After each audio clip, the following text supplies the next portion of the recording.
எனதருமை யூடியூப் சொந்தங்களே மற்றும் நட்புகளே, உங்கள் அனைவருக்கும் முதலில் எனது வணக்கத்தை தெரிவித்துக் கொள்கிறேன்.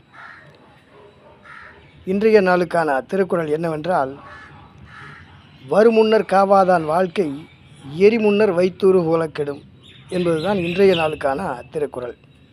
இதற்கான விளக்கம் என்னவென்றால், ஒரு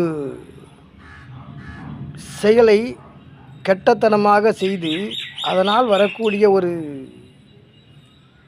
விளைவுகளை ஒருவன் தவிர்க்க வேண்டுமானால் முன்கூட்டியே சிந்தித்து செயல்பட வேண்டும். அதாவது இந்த செயலை செய்யும்போது ஏதேனும் விளைவு ஏற்படுமா என்பதை சிந்தித்து செயல்பட வேண்டும். அப்படி செயல்படாதவர்களுடைய வாழ்க்கை என்பது என்ன ஆகும் என்றால், எரிகின்ற நெருப்புக்கு முன்னால் ஒரு வைக்கோல் போர் இருந்தால் என்ன ஆகும், அதுவும் சேர்ந்து எரிந்துவிடும் அல்லவா? அதுபோலத்தான் ஆகும் என்று கூற வருகிறார் வள்ளுவர். அதாவது வருகின்ற ஆபத்து மற்றும்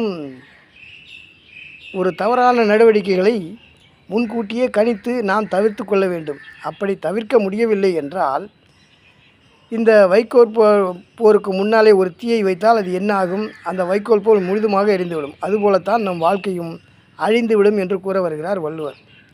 அதாவது இந்த 2 அடிகளில் அவர் கூற வருகின்ற கருத்து என்னவென்றால், கிட்டத்தட்ட ஒரு 2000 கருத்துக்களை கொடுத்திருக்கிறார் அந்த 2 அடிகளிலேயே.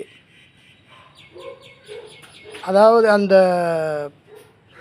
காத்து கொள்ளாதவனுடைய வாழ்க்கை என்ன ஆகும் என்பதற்கு ஒரு நல்ல எடுத்துக்காட்டாக அந்த வைக்கோல் போரை காட்டியிருக்கின்றார். வைக்கோல் போர் தீர்ப்பிடிந்து இருந்தால் என்ன ஆகுமோ அதுபோலத்தான் உங்கள் வாழ்வும் ஆகும்.